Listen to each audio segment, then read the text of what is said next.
আর আমি তোমাদের সবসময় একটা কথা বলি যে ভাইয়া তোমরা ছোট ছোট এক্সাম গুলা দাও, ঠিক আছে? কারণ পড়াশোনার জন্য তোমার মোটিভেশন দরকার।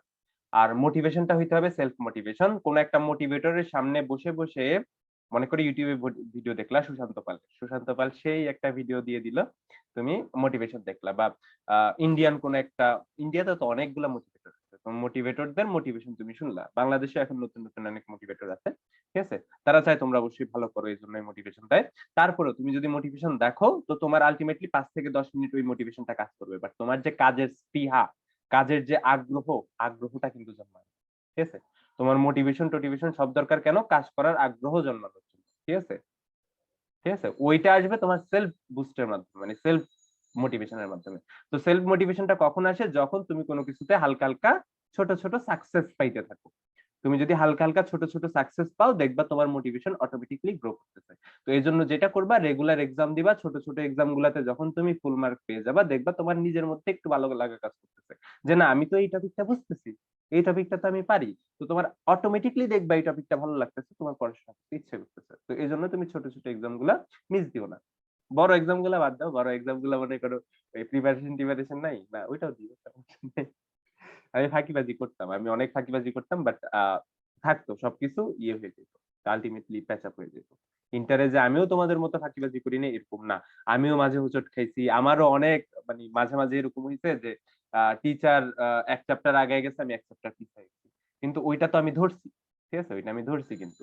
তো তোমরাও যে ধরতে পারবা না এরকম না, বা তোমাদের যে সময় নেই ওইরকম না, সময় আছে, বাট সময়টা রাখার জন্য তোমাদের কাজ করা শুরু করতে হবে এখন থেকে। তোমরা যদি প্রোক্রাস্টিনেট করতে থাকো, মনে করে যে না কাল করব, তারপরের দিন করব, পরশু দিন করব, দেখবা কাজ জমতে থাকবে জমতে থাকবে জমতে থাকবে, জমতে থাকতে থাকতে অনেক হয়ে যাবে, ঠিক আছে? তখন দেখবা আর কিছু করতে পারতেছ না। তো আমরা তরল সন্ধি বিভব বলতেছিলাম, তো দেখা গেছে যে ভাইয়া তড়িৎ রাসায়নিক কোষটার কার্যসিদ্ধি যেটা, কার্যক্রম যেটা, সেটা চালিয়ে যাওয়ার জন্য, কন্টিনিউ রাখার জন্য আমরা কি করতাম বলতো ভাইয়া? আমরা যেই অ্যাটেম্পটা নিছিলাম সেটা হচ্ছে কি, একটা দ্রবণের সাথে আরেকটা দ্রবণ সংযুক্ত করে দিছিলাম একটা ভেদ্য পর্দার মাধ্যমে। যার মাধ্যমে কি হয়েছে বলতো ভাইয়া? মনে করো এটা হচ্ছে আমাদের সেই ভেদ্য পর্দা, এখান দিয়ে আয়ন সমূহ কি করতে পারে, এক জায়গা থেকে আরেক জায়গায় যাতায়াত করতে পারে। তো এই সাইডে আমাদের কি ছিল বলতো ভাই? এই সাইডে জিঙ্ক 2+ আয়নের ঘনমাত্রা যেটা, সেটা বাড়তেছিল হুর হুর করে। আর এই সাইডে কি আসতেছিল বলতো ভাই? ঋণাত্মক আয়নের ঘনমাত্রা হুর হুর করে বাড়তেছিল, তাই না? তো হুর হুর করে বাড়ার কারণে যে জিনিসটা হয়েছে, যে এই যে ভাইয়া বেদ্য পর্দা, এখান দিয়ে তো আয়ন চলাচল করতে পারে। তো জিঙ্ক 2+ আয়ন এই দিকে যাওয়া শুরু করছে, সালফেট আয়ন কি বলতো ভাইয়া? এইদিকে যাওয়া শুরু হয়েছে। তো তারা কি করবে বলতো ভাইয়া? জিঙ্ক 2+ আয়ন কি, দেখো এই যে বাম পাশের যে দ্রবণটা, এখানে তো জিঙ্ক 2+ আয়ন ক্রমাগত বাড়বে, তাই না? অবশ্যই বাড়বে। বাড়তে থাকলে বলতো ভাইয়া এই ভেদ্য পর্দা দিয়ে জিঙ্ক 2+ আয়নে কি ওই প্রচুর পরিমাণে এই দ্রবণে চলে যাবে। আবার সালফেট আয়নে কি বলতো ভাই? ওই দ্রবণ থেকে এই দ্রবণে প্রচুর পরিমাণে চলে আসবে।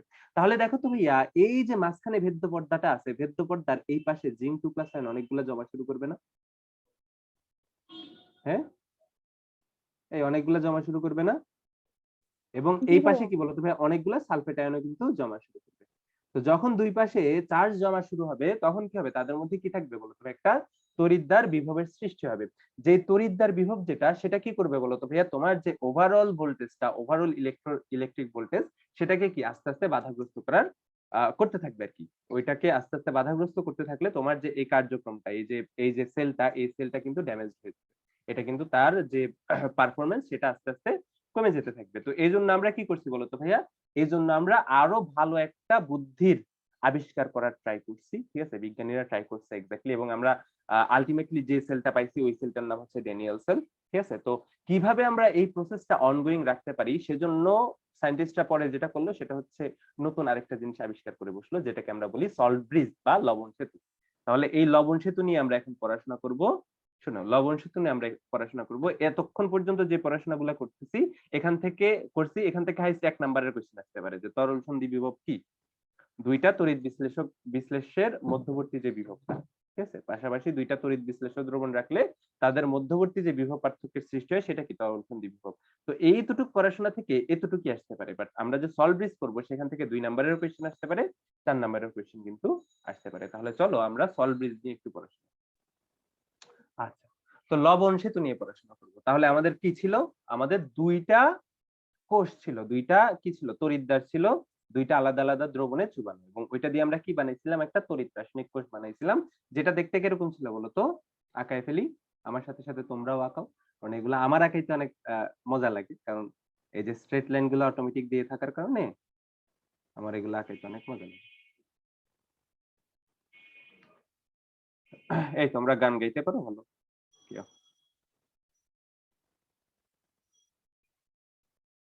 এই লাবিবারে দেখতেছি, নাসিতারে দেখতেছি, সেতুরেও দেখতেছি, পুরা গ্রুপ। এই বিভা কই? তোমাদের গ্রুপের বিভা আছে, আরেকটা কে যেন আছে, প্রাপ্তি আছে, এই আরেকটা কি, বিভা, প্রাপ্তি, পুনম, এরা কই? নাসিতা, হ্যালো, হ্যালো, ভাইয়া প্রাপ্তি অসুস্থ। কি হয়েছে ওর? ওর তো অনেকদিন ধরে অসুস্থতা কাটতেছেই না, কি এখনো কি হসপিটালে? হুম, হ্যালো। প্রাপ্তি মাঝখান দিয়ে মেসেজ দিছিল যে ভাইয়া হসপিটালে আছে, কি একটা অপারেশন নাকি যেন হবে, ওইটা এখনো কাটেনি। তার মানে কন্ডিশন অনেক সিরিয়াস। আর বিভা, তারপরে পুনম, এদের কি অবস্থা? বিভা তো এক্সাম দেয়, বিভার রেজাল্ট আমি দেখি, এক্সাম দেয়। বাট পুনম তো এই শোনো, এই ঢাকার ওয়াইফাই আমার একদম ভালো লাগে না। শোনো ওই কি যেন বলতেছিলাম, পুনমের কি অবস্থা? বিভা তো মাঝে মাঝে এক্সাম দেয়। Hello, hello, hello, hello, hello, hello, জি ভাইয়া। তোমরা কি জি আমার কথা ভাইয়া। শুনতে পাচ্ছ? একটু আগে কি নেটওয়ার্কের সমস্যা করতেছিল? জি ভাইয়া। তো বলবা না যে নেটওয়ার্কের সমস্যা? এই ঢাকার ওয়াইফাই আমার একদম পছন্দ না, ঠিক আছে? একদম পছন্দ না মানে একদম পছন্দ না। তো যাই হোক, ডাটাতে আমি ট্রান্সফার হয়েছি, যখনই কেটে যাবে তার মানে কি আমার কল আসছে। আর যেহেতু আমি ডাটাতে ট্রান্সফার হয়েছি, ক্লাসে একটা না দুইটা কল আসবেই আসবে, ঠিক আছে? অটোমেটিক আসবে। আমি জানি না এটা কেন হয়, বাট হয়। আচ্ছা, তো যেটা বলতেছিলাম, আচ্ছা খোঁজ খবর নিতেছিলাম, আচ্ছা পরে নিবো আবার। তো দেখো আমাদের কি ছিল, একটা তড়িৎদ্বার ছিল, তড়িৎদ্বারটা কি, এটা ছিল জিঙ্ক। তো জিঙ্ক কোথায় চুবানো ছিল? জিঙ্ক সালফেটের দ্রবণে। তারপরে এটা ছিল আমাদের কপার, এটা ছিল কোথায় চুবানো? কপার সালফেটের দ্রবণে চুবানো ছিল, ঠিক আছে? তো তো তারপরে আমরা কি করে দিছিলাম, আমরা একটা তার দিয়ে দুইটা কানেক্ট করে দিছিলাম। দ্রবণগুলো আমি একটু সুন্দর করে আঁকাই, সুন্দর করে না, একটু ইয়ে করে দিই। তোমরা আমার সাথে সাথে আঁকাও, সাথে সাথে শিখলে যেটা হবে, পরবর্তীতে তোমাদের প্রেশারটা আর কমবে না। পরবর্তীতে রিভিশন দিয়ে যদি তুমি ভিডিও দেখতেও চাও, তুমি 1.5x স্পিড, 2x স্পিডে দেখতে পারবা, কেমন? নোট করার সময়। বাট তুমি যদি রেকর্ড দেখতে চাও, দেখবে 1 ঘন্টার রেকর্ড দেখতে তোমার 4 ঘন্টা লাগতেছে, এটা বাস্তবতা।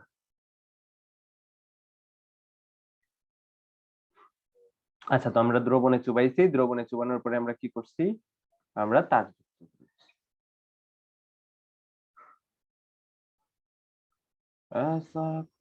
আচ্ছা, প্রাপ্তি কি এখনো সুস্থ হয় নাই? মানে ও কি এই কয়েকদিন ধরে টানা হসপিটালে? না হ্যালো, ভাইয়া, বাসায় রেস্টে আছে। ওর কি হয়েছে মেনলি বলো তো? ভাইয়া গলায় অপারেশন হয়েছে। হুম।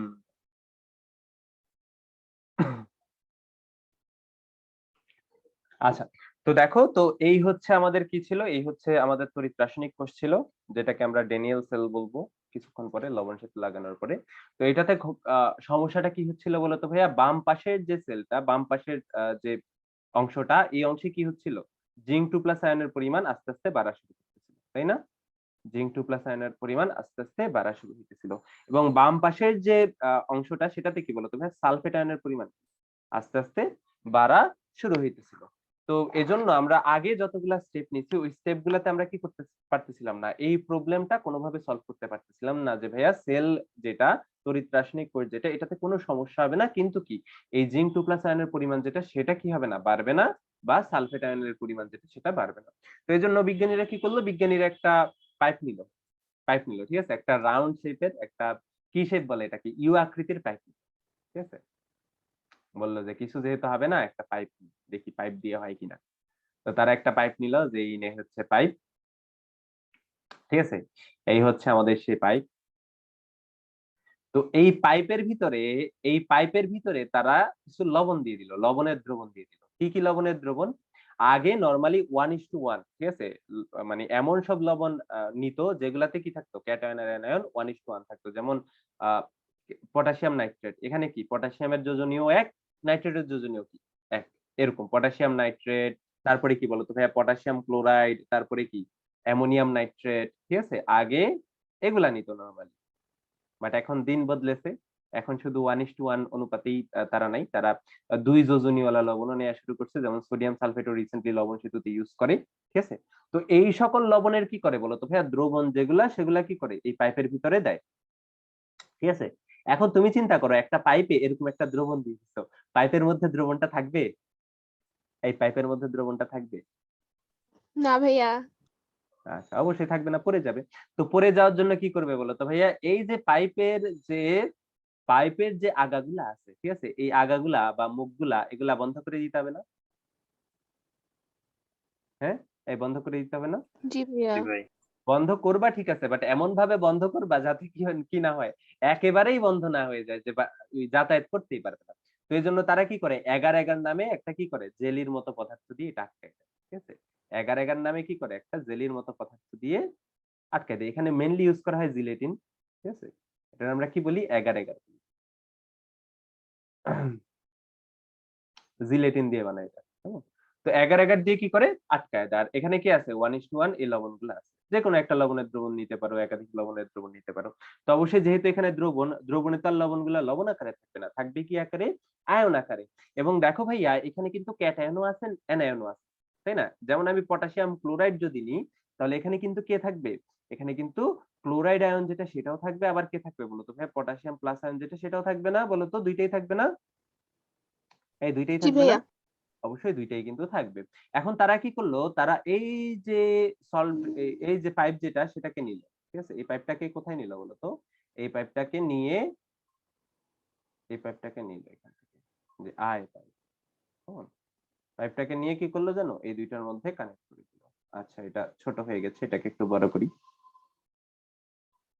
কি করে দিল বলতো, এই জায়গায় কানেক্ট করে দিল, ঠিক আছে। তো এই যে কানেক্ট করে দিল, এখন ঘটনা কি হয়েছে বলতো, এটা কানেক্ট করার ফলে লাভটা কি হয়েছে কেউ বলতে পারবা? এই লাভটা কি হয়েছে বলতে পারবা? এই জিনিসটা এভাবে কানেক্ট করে দেওয়ার ফলে লাভ যেটা হয়েছে, দেখো, যখনই এখানে পজিটিভ আয়নের পরিমাণ বেড়ে যাবে, তখনই কি এই যে পাইপটা, এই পাইপটা থেকে নেগেটিভ আয়ন এসে এখানে পজিটিভ আয়নের পরিমাণ কমাই দিবে না বলতো? জি ভাইয়া। কমাই দিবে না? ক্লোরাইড আবার দেখো তো, জি ভাইয়া। যখনই এই সাইডে নেগেটিভ আয়ন বেড়ে যাবে, তখন কি পাইপ থেকে পজিটিভ আয়ন এসে এই নেগেটিভ আয়নটাকে কমাই দিবে না? জি ভাইয়া। জি। কমাই দিবে না? তার মানে আলটিমেটলি তোমার পজিটিভ আয়নের পরিমাণ এবং নেগেটিভ আয়নের পরিমাণ যেটা, সেটা কি আর বাড়তেছে? না ভাইয়া। বাড়তেছে না। এখন তোমাদের মনে কোয়েশ্চেন আসতে পারে না যে ভাইয়া, আগেও তো আমরা এরকম কমাইছিলাম ওই তরল সন্ধিবিভবের মাধ্যমে, তো এখানে কি কোনো তরল সন্ধিবিভব নাই? আছে? এখানে তরল সন্ধিবিভব আছে। দেখো, এখানে যে লবণটা আছে সেটাও কি একটা তড়িৎ বিশ্লেষ্য, এবং এখানে যে দ্রবণটা আছে সেটাও কি একটা তড়িৎ বিশ্লেষ্য। যখনই একটা তড়িৎ বিশ্লেষ্য থেকে আরেকটা তড়িৎ বিশ্লেষ্যে আয়ন যাবে, তখনই কি তাদের মধ্যে তরল সন্ধিবিভব যেটা সেটা থাকবে না? এখানে কি হচ্ছে, ক্লোরাইড আয়ন, আর এখানে কি জিঙ্ক প্লাস আয়ন, তাই না? আবার এই সাইডে কি বলতো ভাইয়া, কে প্লাস আয়ন, আর এই সাইডে কি বলতো ভাই, সালফেট আয়ন। দুইটা কি একটা আরেকটা থেকে যাতায়াত করে। তার মানে কি বলতো ভাই, এখানেও কি আছে, তরল সন্ধিবিভব আছে, এখানেও কি আছে বলতো ভাই, তরল সন্ধিবিভব আছে না? এই আছে? জি ভাইয়া আছে। অবশ্যই আছে। কিন্তু এটা আলটিমেটলি কোনো ইফেক্ট ফেলতে পারে না টোটাল কোষে। কেন পারে না কেউ বলতে পারবা? কেউ বলতে পারবা কেন এই তরল সন্ধিবিভব দুইটা আছে? এটা সেলের যে টোটাল তড়িৎ বিভব সেটাতে কোনো ইফেক্ট ফেলে না, বলতে পারবা?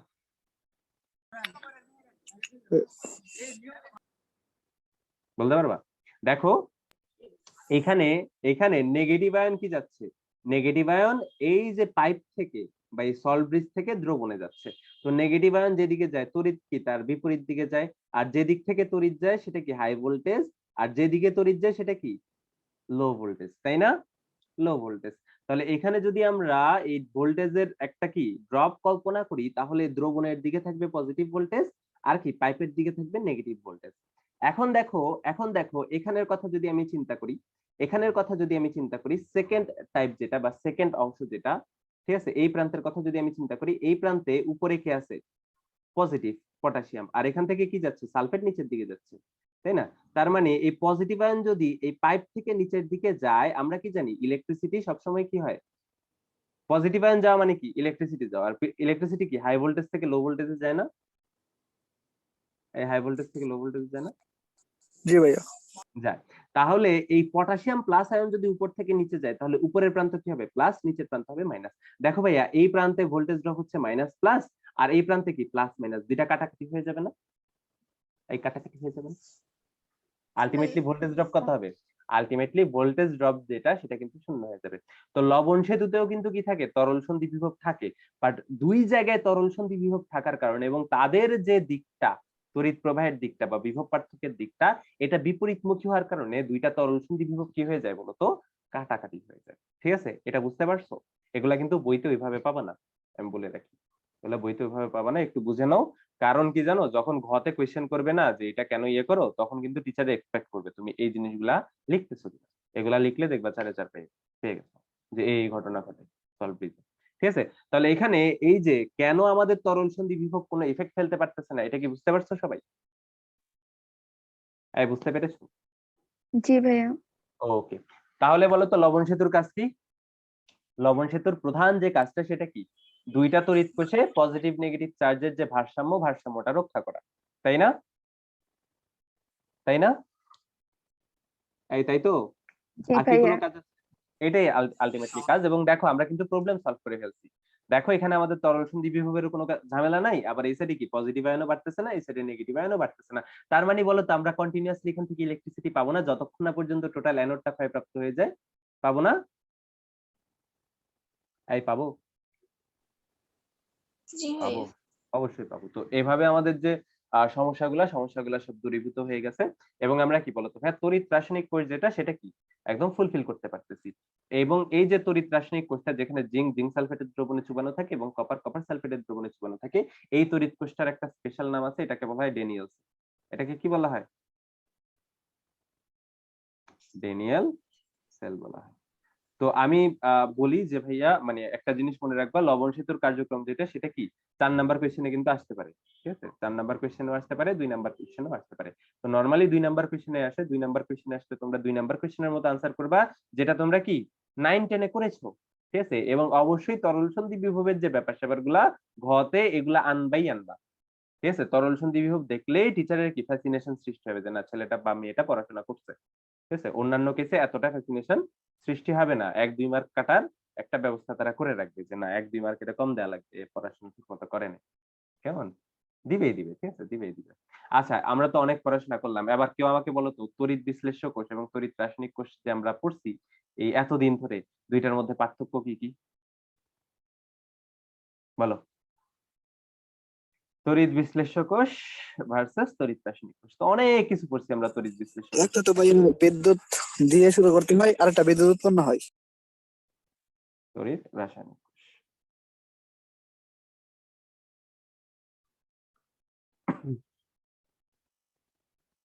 অনেকগুলা পার্থক্য, অ্যাটলিস্ট 5টা পার্থক্য তোমাদের লিখেই লাগবে, বইতে মনে হয় 6-7টা আছে। ঠিক আছে, দেখবা অ্যাটলিস্ট 5টা পার্থক্য তোমাদের লিখাই লাগবে, মাস্ট।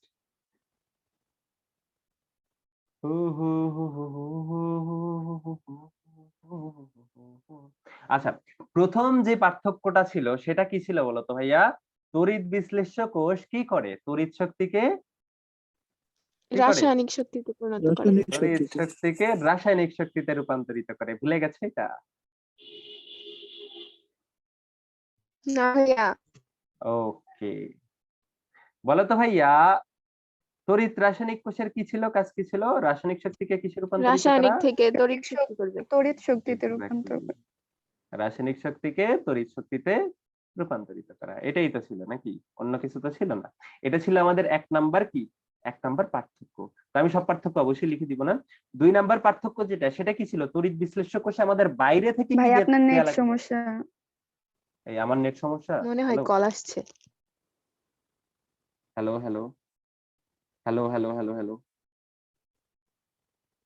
হ্যালো, এই আমার কথা শোনা যায়? হ্যালো, জি ভাইয়া। জি ভাই। বেশি সমস্যা আমার নেটওয়ার্কে? তো ডাটাতে আছি, কলও আসেনি। এই এখন ঠিক আছে? হ্যালো, জি জি ভাইয়া ভাইয়া। ঠিক আছে। এটা কেন হচ্ছে বলো তো?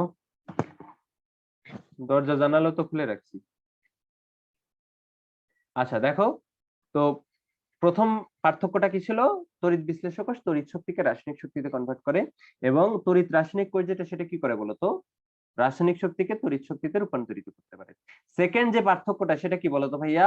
তড়িৎ এন বিশ্লেষক কোষে আমরা বাইরে থেকে কি দিই? বাইরে থেকে তড়িৎ ব্যাটারির মাধ্যমে কি করি? আমরা তড়িৎ শক্তি প্রদান করি না? জি ভাইয়া হ্যাঁ স্বতঃস্ফূর্ত নয়। হ্যাঁ, তড়িৎ উৎস ব্যবহার করি আমরা। পার্থক্য বানাবো, ঠিক আছে? তড়িৎ উৎস ব্যবহার করি। তো তড়িৎ উৎস ব্যবহার করি মানে কি? এটা পরে আসতেছি স্বতঃস্ফূর্ততা। তো এখানে তড়িৎ রাসায়নিক কোষে আমরা কি তড়িৎ উৎস ব্যবহার করি বলতো? না ভাইয়া। তাই করি? তড়িৎ উৎস ব্যবহার করি না, ঠিক আছে, করি না।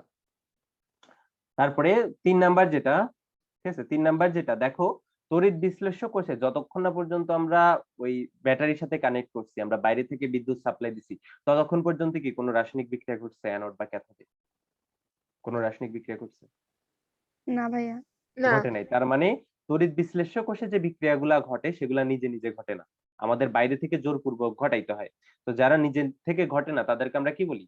অস্বতঃস্ফূর্ত বিক্রিয়া বলি, বা স্বতঃস্ফূর্ত নয়। তার মানে তড়িৎ বিশ্লেষ্য কোষ যেটা সেটা কি? অস্বতঃস্ফূর্ত প্রক্রিয়া, স্বতঃস্ফূর্ত নয় এটা, ঠিক আছে? তার মানে তড়িৎ বিশ্লেষ্য কোষ স্বতঃস্ফূর্ত নয়। ঠিক আছে ভাইয়া?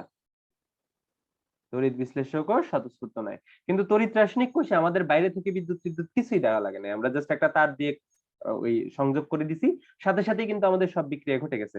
তার মানে তড়িৎ রাসায়নিক কোষ যেটা সেটা কি স্বতঃস্ফূর্ত হবে না? স্বতঃস্ফূর্ত হবে জি না? ভাইয়া। স্বতঃস্ফূর্ত হবে। দেখো তো ভাইয়া, তড়িৎ বিশ্লেষ্য কোষে আমাদের কি তরল সন্ধি বিভবের কোনো ব্যাপার স্যাপার ছিল? না ভাইয়া।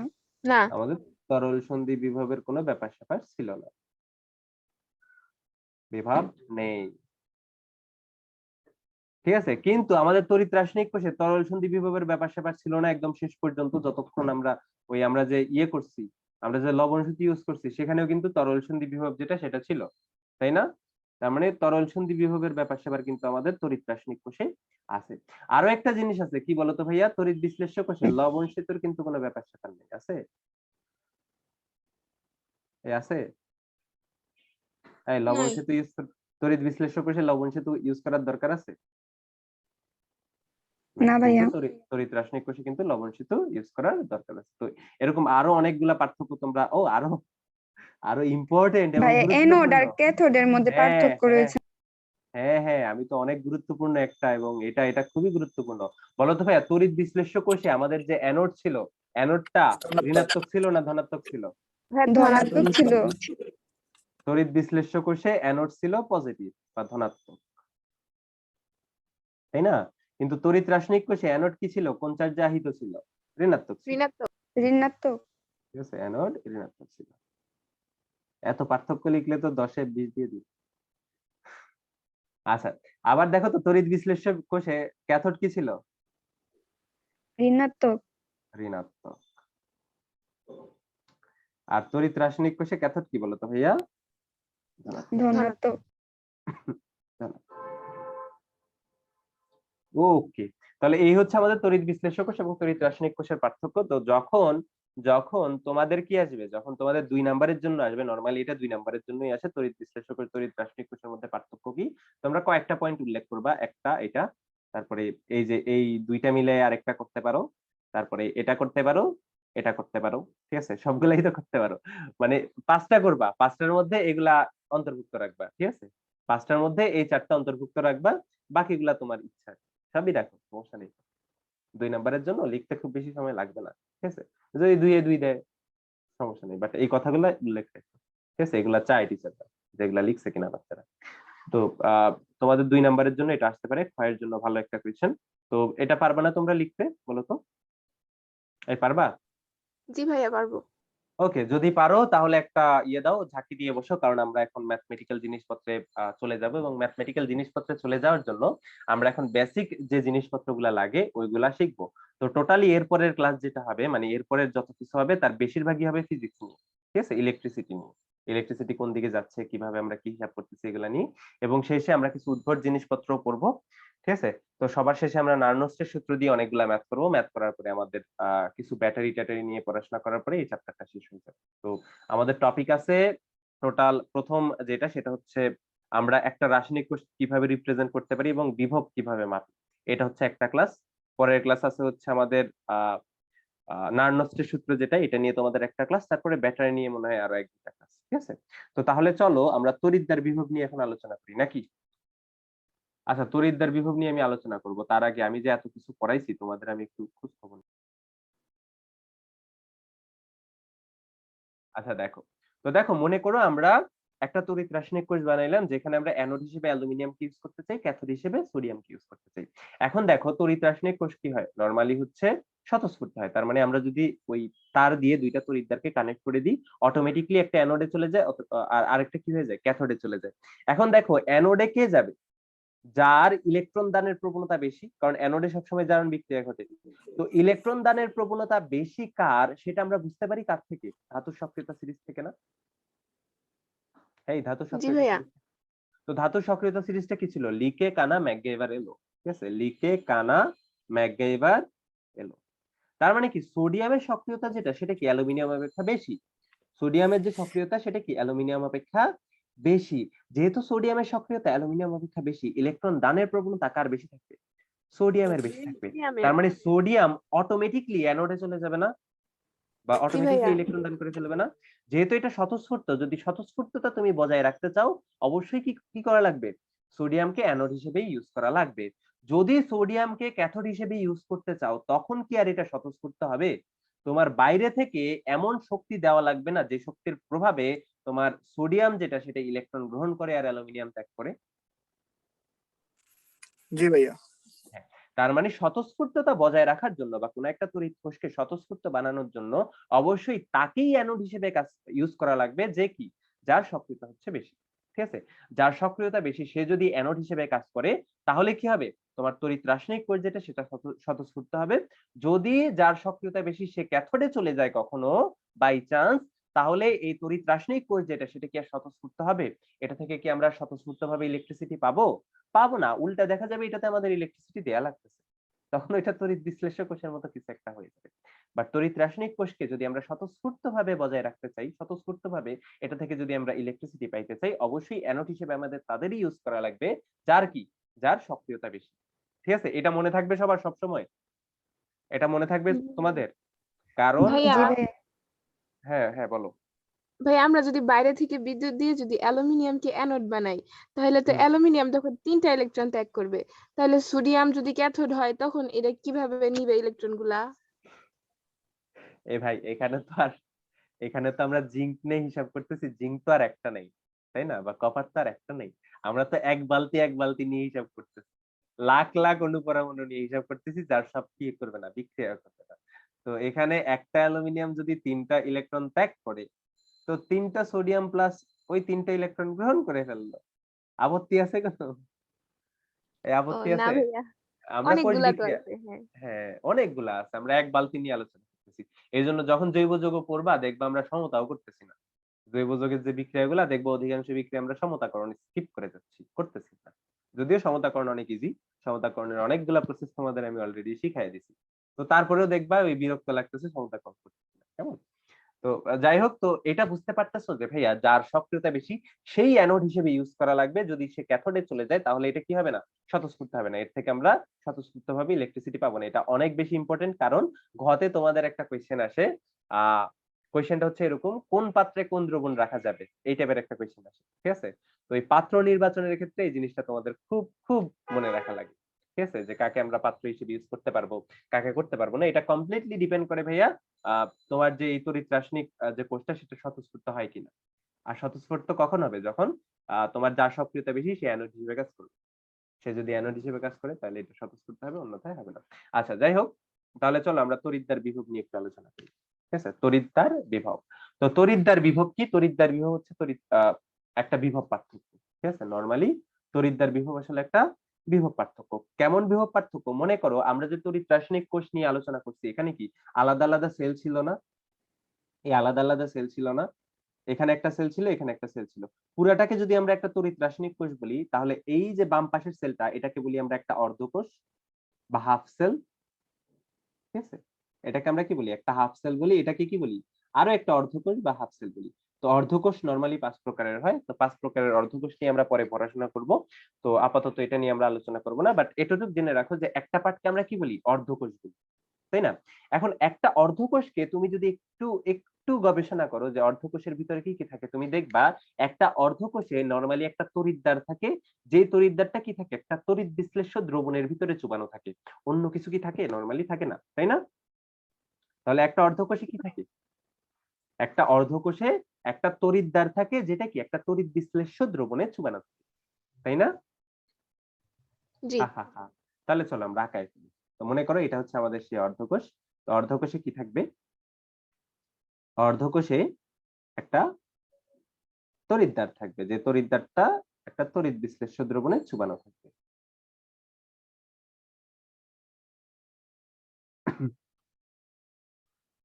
তো চুবাইলা, মনে করে আমি জিঙ্ককে জিঙ্ক সালফেট দ্রবণে চুবাইলাম। এখানে যে কোনো কিছু তুমি নিতে পারো, যেহেতু জিঙ্ক সালফেট এটা তোমাদের ক্লাস 8 থেকে পরিচিত, তো এই জন্য এটাই ইউজ করতেছি। এমন না যে এটাই তোমার ইউজ করা লাগবে। ডেনিয়েল সেল ছাড়া আরো অনেক সেল আছে, ঠিক আছে? ডেনিয়েল সেল ছাড়া আরো অনেক সেল আছে। তো তোমার কি জিঙ্ককে জিঙ্ক সালফেট দ্রবণে চুবাইলা, তোমার কিন্তু একটা অর্ধকোষ কি হয়ে গেল? উৎপন্ন হয়ে গেল। এখন ঘটনা কি ঘটে বলো তো ভাইয়া? এই দুইটার ভিতরে কি হয়? এই দুইটার ভিতরে তোমাদের আয়নের চালাচালি হয় না? একটা আরেকটাকে আয়ন দিবে যখন কোষটা হয়ে যায়, কানেক্টেড হয়ে যায় সেলটা। এই জি যখন ভাইয়া। টোটাল তড়িৎ রাসায়নিক কোষটা কানেক্টেড হয়ে যায়, তখন কিন্তু এই কোষে ইদার এটা অ্যানোড, মানে অ্যানোড হিসেবে কাজ করবে অথবা ক্যাথোড হিসেবে কাজ করবে। মানে যে কোনো অর্ধকোষ অ্যানোড হিসেবেও কাজ করতে পারে, ক্যাথোড হিসেবেও কাজ করতে পারে। তো জিঙ্ককে তুমি দেখছো কপারের সাথে অ্যানোড হিসেবে কাজ করে। তুমি যদি সোডিয়ামের সাথে লাগাই দিতা, সোডিয়ামের সাথে জিঙ্ক কি আর অ্যানোড হিসেবে কাজ করতো? বলো তো। না এই ভাইয়া। অ্যানোড, তখন কিন্তু এটা আবার ক্যাথোড হিসেবে কাজ করতো। তো তোমার কিন্তু প্রত্যেকটা অর্ধকোষ অ্যানোড হিসেবেও কাজ করতে পারে, ক্যাথোড হিসেবেও কাজ করতে পারে। তো ডিপেন্ড করবে আমরা কি কি অর্ধকোষ ইউজ করতেছি তার উপরে। তো দেখো, যখন আমি এই অর্ধকোষটা নিলাম, এটা যদি আমি একটা তড়িৎ রাসায়নিক কোষে কানেক্ট করে দিই, তার দিয়ে একটা আরেকটা ওই তড়িৎ কোষের সাথে, মানে আরেকটা অর্ধকোষের সাথে কানেক্ট করে দিই, তখন ঘটনা কি ঘটবে বলো তো ভাইয়া? এই যে মনে করো এটা অ্যানোড হিসেবে কাজ করছে, অ্যানোড হিসেবে কাজ করলে জিঙ্ক জিঙ্ক 2+ আয়ন আকারে দ্রবণে চলে যাবে না? জি ভাইয়া। জিঙ্ক 2+ আয়ন আকারে দ্রবণে চলে যাবে। আবার দেখো তো ভাইয়া, যদি এটা ক্যাথোড অর্ধকোষ হিসেবে কাজ করতো, তখন জিঙ্ক 2+ আয়ন জিঙ্ক আকারে এই এই তড়িৎদ্বারে জমা হইতো না? জি ভাইয়া। তার মানে দুইটা ঘটনা পসিবল। যদি এই মানে এই তড়িৎদ্বারটা, যদি এই তড়িৎদ্বারটা যদি এই তড়িৎদ্বারটা অ্যানোড হিসেবে কাজ করে, তাহলে কি হবে বলতো ভাইয়া? এই তড়িৎদ্বার থেকে জিঙ্ক কোথায় চলে যাবে? দ্রবণে চলে যাবে। দ্রবণে। আর যদি ক্যাথোড হিসেবে কাজ করে, তাহলে দ্রবণ থেকে জিঙ্ক কোথায় চলে যাবে? তড়িৎদ্বারে চলে যাবে। তার মানে এখানে কিন্তু দুইটা প্রবণতাই থাকে। নরমালি কি থাকে? দুইটা প্রবণতাই থাকে এখানে।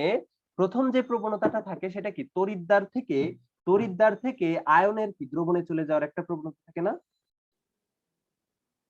এই তড়িৎদ্বার থেকে আয়ন আকারে দ্রবণে চলে যাওয়ার একটা প্রবণতা থাকে না জিঙ্কের? জি আমার ভাইয়া। কথা আছে?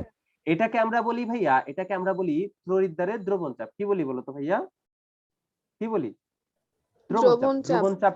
দ্রবণ চাপ কি? তড়িৎদ্বার থেকে মানে তড়িৎ বিশ্লেষ্য দ্রবণের দিকে যাওয়ার প্রবণতা। তড়িৎদ্বার থেকে কি তড়িৎ বিশ্লেষ্য দ্রবণের দিকে যাওয়ার যে প্রবণতা, সেটাকে আমরা কি বলি? দ্রবণ চাপ বলি। এখন এখন আবার দেখো তো ভাইয়া, এই জিঙ্ক 2+ আয়নের জিঙ্ক আকারে এই তড়িৎদ্বারে জমা হওয়ারও একটা প্রবণতা আছে না? আছে জি না? ভাইয়া। এই যে প্রবণতা, এটাকে আমরা বলি অভিস্রবণিক চাপ। কি বলি বলতো ভাইয়া? অসমোটিক চাপ না? হ্যাঁ, অভিস্রবণিক চাপ, অস্মোটিক চাপ। এগুলা কি আছে বইতে? জি ভাইয়া, আমি আজকে একটু পড়ছিলাম। আচ্ছা, থাকলে আলহামদুলিল্লাহ। কিন্তু আমি চাই এগুলা তোমাদের ডিপলি পড়াইতে, বুঝছো? নরমালি এগুলা আসলে ওইভাবে আলোচনা করা হয় না। তো আমি চাই তোমরা যেহেতু শিখতেছো, ভালোভাবে শিখো, যত ডিপলি তোমাদের শেখানো যায়। কারণ তড়িৎ বিশ্লেষ্য, তুমি যদি তড়িৎ রসায়নের কথা চিন্তা করো, নরমালি কলেজে দেখবা 3 থেকে 4টা ক্লাসে শেষ হয়ে যায়, তাই না? বা আরো কমও লাগে কিছু কিছু। শেষ করছে কোন কলেজে? এই শেষ করছে? এই না তড়িৎ ভাইয়া। এখনো না কোন ভাইয়া। কলেজে শেষ হয়নি? ভাইয়া শুরু করছে কয় ক্লাস নিছে? আজকেই শুধু একটা নিছে। কি পড়াইছে আজকে? ভাইয়া পরিবাহিতা পর্যন্ত পড়াইছে। পরিবাহিতা বলতে ওই যে কোষের পরিবাহিতা এগুলা? জি ভাইয়া। পরিবাহিতা পরিবাহিতা বলতে ওই যে ইয়েগুলা মানে তোমার ওই সেল মানে একটা কোষ নিয়ে কোষের যে বিভিন্ন ধরনের পরিবাহিতা থাকে, মিউ সিগমা এগুলা পড়াইছে কি নাকি এমনিতেই যে ওই ফিজিক্স পড়াইছে? জি ভাইয়া, ওইটাই আর কি শুরু করছে। আচ্ছা ঠিক আছে, তাইলে তো ভালোই শুরু করছে। ওইটা আমি সবার লাস্টে পড়াবো, কারণ ওইটা পোলাপানের একটু বুঝতে সমস্যা হয়, আমার প্রিভিয়াস এক্সপিরিয়েন্স আমি দেখছি, তো এই জন্য ওইটা আমি লাস্টে শুরু করবো। তো দেখবা 3-4 ক্লাসে শেষ হয়ে যাবে, ঠিক আছে? এর বেশি ক্লাস নেয় না। আমাদেরও যখন নিছিল তখন তড়িৎ বিশ্লেষ্য কোষ ফ্যারাডের প্রথম সূত্র মনে হয় জাস্ট বলছিল, কয়েকটা অঙ্ক করাইছিল, তারপরে ফ্যারাডের দ্বিতীয় সূত্র পড়ায় নাই। ফ্যারাডের দ্বিতীয় সূত্র আমি দেখছিলাম অন্যরকম পাঠশালাতে। তারপরে তারপরের ক্লাসেই তড়িৎ রাসায়নিক কোষ, পরের ক্লাসেই হচ্ছে তড়িৎদ্বার বিভব টিভব পড়ায় নার্নাস্টের সূত্র পর্যন্ত চলে গেছে। পরের ক্লাসে ব্যাটারি নিয়ে ওই লেড মানে লেড স্টোরেজ ব্যাটারি নিয়ে হালকা পাতলা আলোচনা করছে, পরে আর কিছু পড়ায়ও নেই। তারপরে চ্যাপ্টার শেষ হয়ে গেছিল, ঠিক আছে? এবং ম্যাথ দিছিল এমন ম্যাথ যেটা পুরা কলেজে একমাত্র আমি পারছিলাম, আমার এখনো মনে আছে। একবার ক্লাস টেস্ট ছিল তড়িৎ রসায়ন শেষ করার পরে, একটা ক্লাস টেস্ট ছিল। আমাদের দুইটা সেট থাকে, একটা হচ্ছে অড সেট আর একটা হচ্ছে ইভেন সেট। ক্লাস টেস্টে আমাদের নরমালি প্রত্যেক সপ্তাহে 3টা করে ক্লাস টেস্ট হয়, রবি মঙ্গল বৃহস্পতি এই 3 দিন। তো অড সেটে এক ধরনের কোয়েশ্চেন থাকে, ইভেন সেটে আরেক ধরনের কোয়েশ্চেন থাকে। তো আমি ছিলাম অড সেটে, তো কারণ আমার আইডি ছিল 293, ঠিক আছে? তো অড সেটে থাকার কারণে অড সেটে যে কোয়েশ্চেনটা করছিল ওই কোয়েশ্চেনটার সাথে পরিমাণগত রসায়নের একটু মিলঝিল লাগাই দিছিল, ঠিক আছে? তারপরে আরো অনেক মানে গাণিতিক রসায়ন খুব সুন্দরভাবে লাগায় জটিল করে দিছিল। তো জটিল করার কারণে অড সেটে আমাদের টোটাল 400 স্টুডেন্ট, 400 সামথিং স্টুডেন্ট ছিল, অড সেটে ছিল 200, ইভেন সেটে ছিল 200। তো এই 200 স্টুডেন্টের মধ্যে কেউই পারে, ঠিক আছে? ওই ম্যাথটা আমি একা পারছিলাম। কারণ আমি ওই গাণিতিক রসায়নে এক্সেপশনালি ভালো ছিলাম। এক্সেপশনালি ভালো থাকার আরেকটা রিজন ছিল, আমি তখন সংখ্যানুপাতিক সমীকরণ যেটা সেটা শিখে ফেলছিলাম, ঠিক আছে? এই একটা সমীকরণ তোমাদের কত ঝামেলা থেকে যে বাঁচাবে ভাই, বিশ্বাস করো। তোমার কিচ্ছু জানা লাগবে না গাণিতিক রসায়নে, তুমি যদি এই সংখ্যানুপাতিক সমীকরণ যেটা এটা ভালো মতো ঠিক জায়গায় ইউজ করতে জানো একবার, কেমন? তোমার বড় বড় জটিল জটিল ক্যালকুলেশন যেগুলা সেগুলা খুব ইজি হয়ে যাবে। তোমার ওই আলাদা শর্টকাট শিখতে হবে না, কিচ্ছু শিখতে হবে না, এই সংখ্যানুপাতিক সমীকরণ দিয়ে সব কাজ হয়ে যাবে। অসাধারণ লাগছিল। আমাদের তখন স্বপন কুমার মিস্ত্রি স্যার ক্লাসে আসছিল, তো ক্লাসে আইসা বলছিল তোমরা তো কেউ এই ম্যাথটা পারো নাই, ঠিক আছে? খাতা দিতে আসছিল। স্বপন কুমার মিস্ত্রি স্যারকে মনে হয় তোমরা চিনো, রাইটার, বইয়ের রাইটার, ওনার বইটাও ভালো, খারাপ না। এই চিনো মিস্ত্রি স্যার রে? চিনো? তোমাদের কেমিস্ট্রি বই আছে খুব ভালো একটা ওনার। তো উনি আসলো, আসার পরে জিজ্ঞেস করলো এই তোমরা তো এটা পারো না, পরে খাতা দিতে যেয়ে দেখা আমি 10-এ 10 পাইছি। তারে তাকাইলো কি পেরে গেছো? আচ্ছা, তো দেখো তো, যদি যদি মনে করো এই তড়িৎদ্বারটা অ্যানোড হিসেবে কাজ করে, ঠিক আছে? বলো তো দ্রবণ চাপ বেশি হবে নাকি অভিস্রবণিক চাপ বেশি হবে? বলো তো, এই বলো ভাইয়া দ্রবণ বলো। চাপ। অবশ্যই দ্রবণ চাপ বেশি হবে, কারণ অ্যানোডে আমরা কি জানি আয়ন তড়িৎদ্বার থেকে নিচের দিকে যায়, তার মানে দ্রবণ চাপটা বেশি থাকলে কি সে নিচের দিকে যাবে, তার মানে অ্যানোডের ক্ষেত্রে যদি এই তড়িৎদ্বারটা অ্যানোড হিসেবে কাজ করে তখন দ্রবণ চাপ যেটা সেটা কি হবে? অভিস্রবণিক চাপ অপেক্ষা বেশি হবে।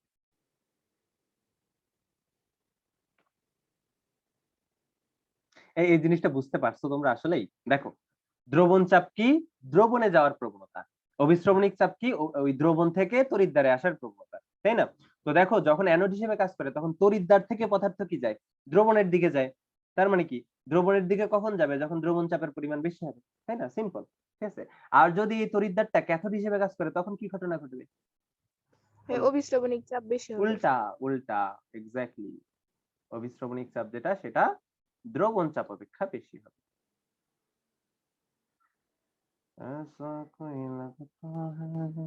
এই তোমাদের কালকে একটা এক্সট্রা ক্লাস দিয়ে দিব না? পড়ার প্রেশার অনেক বেশি, দিব না।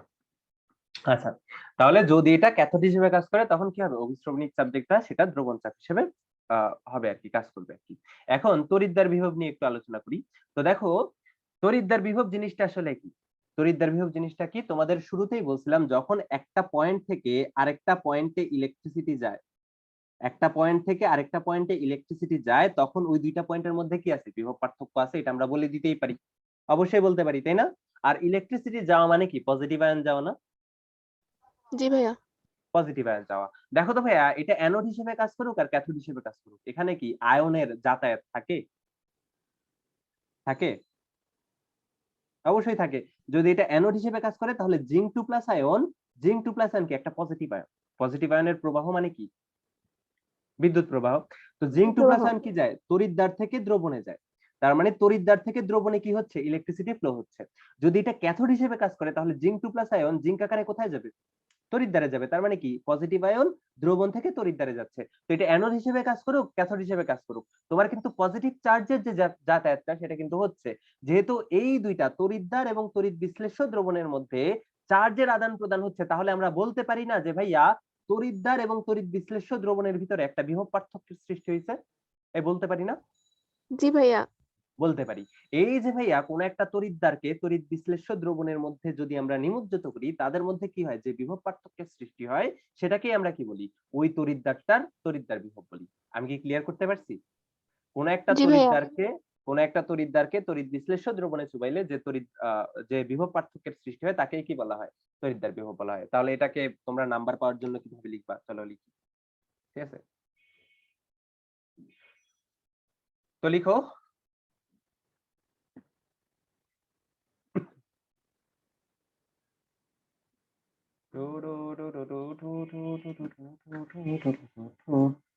কোন তড়িৎদ্বারকে, বাহ, কি রে ভাই, ক্যাপস লক হয়ে যায় কেন?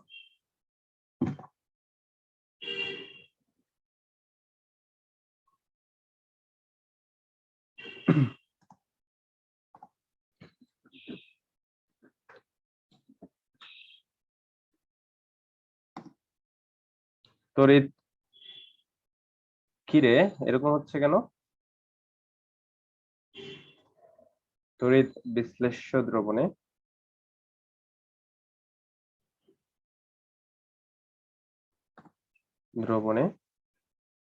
নিমজ্জিত করলে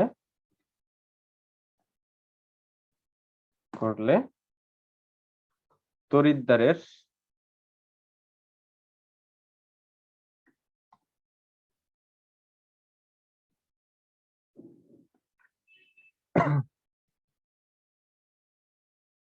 পৃষ্ঠতল বরাবর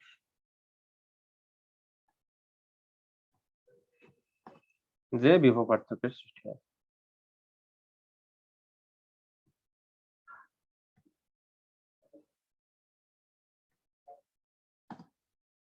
বাহ,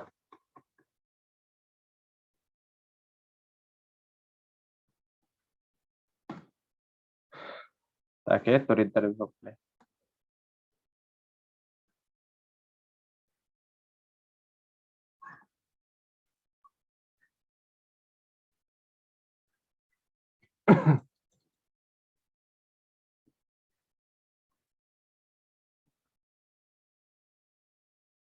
আচ্ছা, তাহলে লিখে ফেলো, কোন তড়িৎদ্বারকে তড়িৎ বিশ্লেষ্য দ্রবণে নিমজ্জিত করলে তড়িৎদ্বারের পৃষ্ঠতল বরাবর। এখন দুই মাধ্যমের মধ্যে যে হয় সেটা কি বলো তুমি, তাদের মধ্যে এই যে টাচিং পয়েন্ট, যেটা কোন পয়েন্টে স্পর্শ করে, এই যে পৃষ্ঠতল বরাবর স্পর্শ করে না, তো এটা আমরা এইভাবে লিখছি যে পৃষ্ঠতল বরাবর যে বিভব পার্থক্যের সৃষ্টি হয় তাকে কি বলা হয়, তড়িৎদ্বার বিভব বলা হয়। তো এটা বুঝতে তো কোনো সমস্যা নাই নাকি বাচ্চারা? জি ভাইয়া। জি নাই। ভাইয়া। এই সাদিয়া সুলতানা শাম্মী, তোমার কি অবস্থা বলো, তোমার কলেজে পরীক্ষা কবে? সাদিয়া, এই সাদিয়া, জি হ্যালো, ভাইয়া। তোমার কলেজে 20 তারিখে পরীক্ষা ভাইয়া। কবে? কবে? 20 তারিখে 20 তারিখ তো মেলা দেরি। ভাইয়া, কালকে থেকে পরীক্ষা শুরু, কিন্তু অনেকদিন গ্যাপ রেখে রেখে পরীক্ষা। এটা উচিত না, কলেজের এক্সাম গুলো তাড়াতাড়ি নিয়ে ফেলা উচিত, কারণ টাইম নষ্ট হয় অনেক, অনেস্টলি বলতে। কলেজের এক্সাম গুলো যত তাড়াতাড়ি নেয় তত তোমাদের জন্য ভালো। আচ্ছা, তো এই ছিল মোটামুটি আমাদের তড়িৎদ্বার বিভব। দেখো এই তড়িৎদ্বার বিভব কিন্তু বিভিন্ন অবস্থায় বিভিন্ন রকম হইতে পারে। যেমন তুমি যদি ভাইয়া এই তড়িৎ বিশ্লেষ্য দ্রবণের ঘনমাত্রা চেঞ্জ করে দাও, বিভব কি হবে বলো তো ভাইয়া? চেঞ্জ হবে না? কারণ কি ঘনমাত্রা চেঞ্জ মানে কি বলতো ভাইয়া? তোমার আয়নের পরিমাণ চেঞ্জ। আয়নের পরিমাণ মানে কি বলতো ভাইয়া? তোমার অবশ্যই কি বিভবের চেঞ্জ হবে। বিভবের চেঞ্জ হলে বিভব পার্থক্যের চেঞ্জ হবে। তার মানে কি বলতো ভাইয়া? ঘনমাত্রার উপরে কিন্তু তড়িৎদ্বার বিভবটা ডিপেন্ড করতেছে। আবার দেখো তো ভাইয়া, এটা কিন্তু তাপমাত্রার উপরেও ডিপেন্ডেন্ট। ঠিক আছে? কোন একটা তড়িৎ অর্ধকোষের মধ্যে যে তড়িৎদ্বার বিভব সৃষ্টি হইতেছে, এটা তাপমাত্রার উপর ডিপেন্ডেন্ট। কিন্তু তাপমাত্রার উপর কিভাবে ডিপেন্ডেন্ট, কেউ আমাকে বলতে পারবা? তাপমাত্রা চেঞ্জ করলে কিভাবে এই বিভব পার্থক্যের যে চেঞ্জটা সেটা হবে, বলো, বলতে পারবা? দেখো এখানে যে বিভব পার্থক্য সৃষ্টি হইতেছে, এটা কেন হইতেছে? আয়নের অসামঞ্জস্যতার কারণে। জিঙ্ক 2+ আয়নের পরিমাণ যত বেশি হবে, তোমার বিভব পার্থক্যটা কি হবে বলো তো? তত বেশি হবে, তাই না? বা যত কম হবে ওই অনুসারে চেঞ্জ হবে। এখন এখন 20°C তাপমাত্রায় জিঙ্ক সালফেট যেই পরিমাণে দ্রবীভূত হবে বা আয়নিত হবে, 30°C তাপমাত্রায় কি একই পরিমাণে আয়নিত হবে বলো তো? না তাই ভাইয়া, বেশি হবে তার আরো। মানে তাপমাত্রা পরিবর্তনের সাথে সাথে তোমার কিন্তু কি হচ্ছে? আয়নের পরিমাণের যেটা, সেটার কি হচ্ছে? পরিবর্তন হচ্ছে। তো এজন্য কি হবে? তড়িৎদ্বার বিভবের কিন্তু চেঞ্জ হবে। আবার চাপ পরিবর্তনের সাথেও কি হবে বলতো ভাইয়া? একইভাবে পরিবর্তিত হবে। তার মানে তড়িৎদ্বার বিভব যেটা, সেটা কার কার উপর ডিপেন্ড করে? ঘনমাত্রার উপর ডিপেন্ড করে, তাপমাত্রার উপর ডিপেন্ড করে, চাপের উপরেও ডিপেন্ড করে। এখন বিভিন্ন জায়গা বিভিন্ন সময় বিভিন্ন তড়িৎদ্বার বিভব হয় কি বলতো ভাইয়া? বিভিন্ন রকম। এজন্য আমরা একটা প্রমাণ অবস্থা চিন্তা করে নিচ্ছি যে ভাইয়া প্রমাণ অবস্থায় কোন একটা নির্দিষ্ট তড়িৎদ্বারের বিভবটা আসলে কিরকম হয়। ঠিক আছে? যেটাকে আমরা কি বলি? প্রমাণ তড়িৎদ্বার বিভব বলি। ঠিক আছে? প্রমাণ তড়িৎদ্বার বিভব বলি। আমরা দেখতেছি যে ভাইয়া বিভিন্ন তাপমাত্রা, চাপ এবং ঘনমাত্রার জন্য একটা নির্দিষ্ট তড়িৎদ্বারের আমরা কি পাবো? বিভিন্ন রকমের বিভব পার্থক্য পাবো বা বিভিন্ন তড়িৎদ্বার বিভব পাবো। এজন্য আমাদের হিসাব নিকাশের সুবিধার জন্য আমরা কি করছি? একটা নির্দিষ্ট অবস্থার কথা চিন্তা করে নিছি, যাতে আমরা কি বলতে পারি যে এই তড়িৎদ্বারটা নিলে ভালো হবে, এই তড়িৎদ্বারটার বিভব বেশি, এই তড়িৎদ্বারটার বিভব কম। তো এজন্য কি আমাদের একটা স্ট্যান্ডার্ড অবস্থার কথা চিন্তা করে নেওয়া লাগছে। স্ট্যান্ডার্ড অবস্থাটা কি? স্ট্যান্ডার্ড অবস্থাটা হচ্ছে তাপমাত্রা থাকবে 25°C, চাপ থাকবে 1 atm, এবং দ্রবণ যেটা নিব তড়িৎ বিশ্লেষ্য দ্রবণ, এটার ঘনমাত্রা হবে 1 মোলার। কত হবে বলো তো ভাইয়া? কত হবে? 1 মোলার। 1 মোলার। ঠিক আছে? তার মানে আমরা যদি 25°C তাপমাত্রা ও 1 atm চাপে 1 মোলার ঘনমাত্রার কোন তড়িৎ বিশ্লেষ্য দ্রবণ নিই। ঠিক আছে? কোন তড়িৎ বিশ্লেষ্য দ্রবণে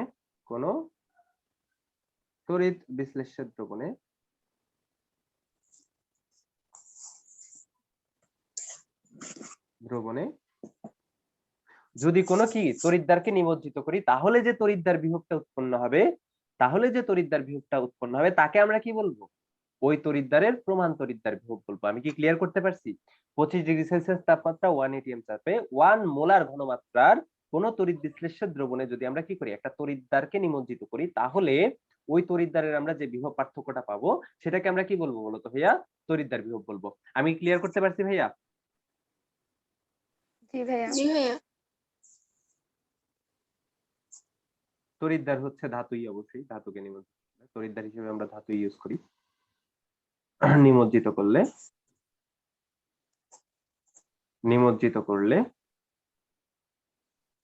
করলে প্রাপ্ত তড়িৎদ্বার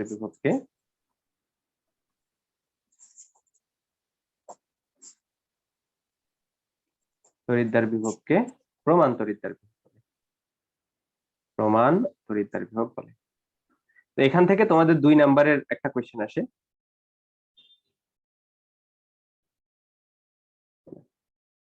এখান থেকে তোমাদের কি আসে? 2 নাম্বারের একটা কোশ্চেন আসে।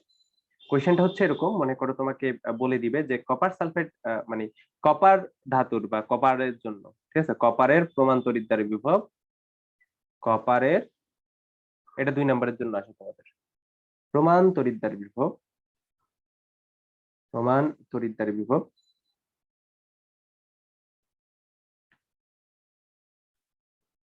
(0.34 ভোল্ট বলতে কি বোঝায়? এটা কি আনসার দিবা আমাকে বলো তো, লাবিবা তুমি আনসার দাও।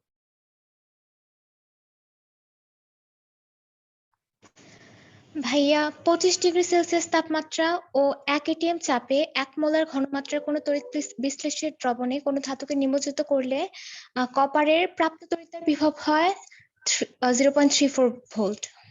আচ্ছা ঠিক আছে, অনেকটাই হয়েছে। তো অবশ্যই কি 25°C তাপমাত্রা এবং 1 atm চাপে তুমি 1 মোলার ঘনমাত্রার কি নিবা? তড়িৎ বিশ্লেষ্য দ্রবণ নিবা, এবং তড়িৎ বিশ্লেষ্য দ্রবণে কার থাকা লাগবে? কপার 2+ আয়নের থাকা লাগবে না? থাকা লাগবে না? জি ভাইয়া। জি ভাইয়া।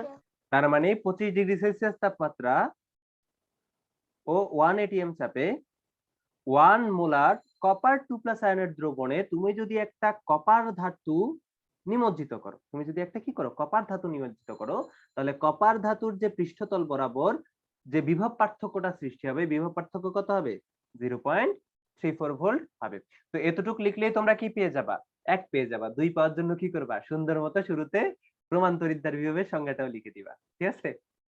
এই বুঝতে পারছো? যেহেতু এটা অনেক ছোট, তো জি এতটুক লিখলে তোমাকে 1 দিবে। তো 2 পাওয়ার জন্য তুমি প্রথমে ইয়ে করবা, সংজ্ঞাটা লিখে দিবা। সংজ্ঞাটা লিখার পরে কি করবা বলো তো ভাইয়া? এই জিনিসটা লিখে দিবা, 25°C তাপমাত্রা 1 atm চাপে 1 মোলার কপার 2+ আয়নের দ্রবণে। এটা কপার সালফেট দ্রবণও তুমি লিখে দিতে পারো। কপার সালফেটের দ্রবণে তুমি যদি কপার ধাতুকে নিমজ্জিত করো, তাহলে কি হবে বলো তো ভাইয়া? এই কপার ধাতুর যে পৃষ্ঠতল বরাবর 0.34 ভোল্ট কি হবে? বিভব পার্থক্যের সৃষ্টি হবে।